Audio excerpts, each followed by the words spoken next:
Thank you, Mr. Chairman, and I thank you, gentlemen, for being here. I think every single American wants first and foremost to see the flow stop and to see the area cleaned up. Unfortunately, I'm afraid that many simply want to exploit this as a crisis, recognizing that you should never let a good crisis go to waste, as Mr. Rahm Emanuel said, rather than to deal with it and learn from it. I want to begin by asking each of you to respond to this question. Specifically, the question is there more that you could do or your company could do, or are there assets that you have, whether it's booms or ships or whatever, that you could deploy to assist in either stopping the current flow or cleaning up the current flow? Just yes or no, or a brief explanation. Mr. Tillerson, I'd like to ask just the four, Tillerson, Watson, Mulva, and Odom. No, we've made everything available that we have. I'm not aware of any resource we haven't made available. Mr. Mulva? Made available. All made available. It doesn't mean everything we've offered has been used, but it's all been made available, yes. My next question is, were you asked to make that available by the President, or were you asked to make that available by BP, or on what basis did you make that available?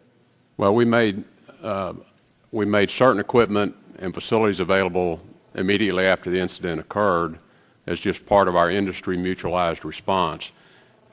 We then were contacted subsequent to that, at least I was, by Admiral Allen requesting specific needs they had and just wanted to know if there were, if we had any other way that we could help them with those specific needs. Similar response in that we made equipment available, and then I did receive a call from Tony Hayward on some specific individuals. Let me just cut off short. Was anybody contacted by the President? No. Or by anybody in the White House? There's been a lot of focus today on what you do after the spill occurs, and yet it seems to me everything I can read about this indicates that what went wrong before the spill occurred.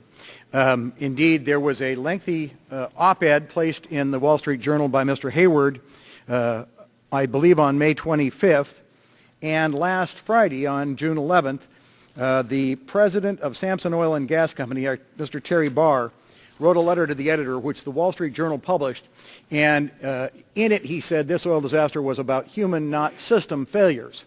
And he cites a series of red flags having to do with the incorrect cementing job and other things, all based on the testimony by BP before this committee on earlier this year, where the BP came in and was asked about what it did and what tests it performed, I guess, inadequate shoe, the failure to get a top plug.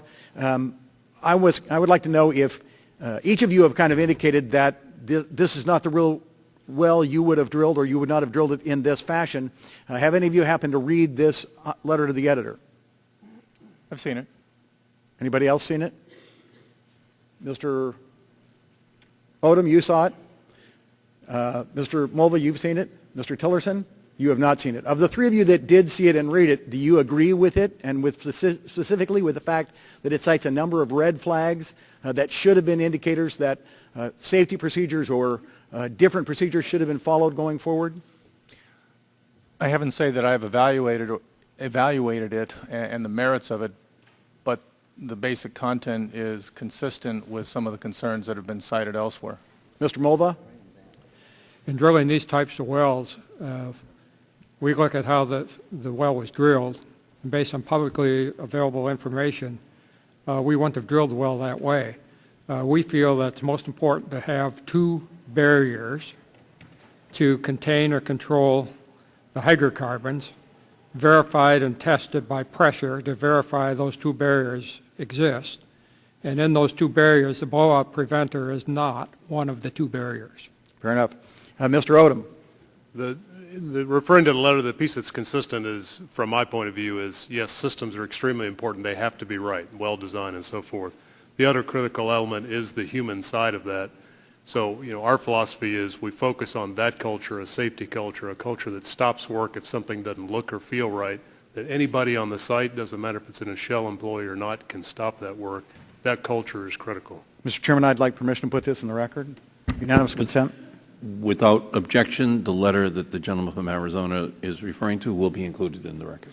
I believe you're all aware that the President has instituted a 6-month moratorium on deepwater drilling. It is apparently that even on shallow water drilling there is a there is at least a stoppage based on new procedures that are supposed to come out very quickly. That moratorium was based on a report requested by the Interior Secretary called the Increased Safety Measures for Energy Development on the Outer Continental Shelf. And I assume you've all seen that report. It was held up by Mr. Dingell earlier. Is that correct? You are all aware that 7 of the scientists who worked on that report have now written a letter indicating that it was modified after they either wrote it or reviewed its content, and that they do not, let me quote, those 7 scientists have said, we believe the report, their unmodified report, does not justify the moratorium as written, and the moratorium as changed will not, or as actually implemented, will not contribute measurably to increased safety, will have immediate and long-term economic arguments, and they say an argument can be made that changes made in the wording of the report are counterproductive to long-term safety. Have you reviewed their letter of concern to the Secretary of Interior? Any of you? I've not. Well, let's talk about some of the things it says. It says, point blank, we do not agree that a 6-month blanket moratorium, we do not agree with the 6-month blanket moratorium on deepwater drilling. It says, a blanket moratorium is not the answer. It will not measurably reduce risk. It will have a lasting impact on the nation's economy, which may be greater than that of the oil spill. They seem to be pretty upset that their report... I'm sorry, could you just refer? I've seen those recommendations. Yeah. They seem to be pretty upset that their report was altered, apparently by the Secretary of Interior, after they signed off on it and then sent to the President. I'd like to know how many jobs will be lost if the moratorium is overly broad, and what the consumer impact will be if the moratorium is overly broad. And do you think the moratorium is needed, or do you think it, as apparently these scientists think, it is overly broad? Mr. Tillerson? Well, I understand, the motivation for the moratorium and the desire to have in effect, a stand down to ensure that the ongoing operations are being carried out safely. Now, the Department of Interior Secretary Salazar did immediately order a reinspection of every deep water drilling rig and activity out there. Those inspections were carried out. In fact, some of them were carried out twice, and there were no deficiencies of concern that were identified. So, in my view, I think the moratorium was unnecessary in terms of the extent and the length of it, and so I would hope that could be revisited very quickly. Mr. Watson? The gentleman's time has if the other 3 gentlemen could just quickly say whether they agree or disagree.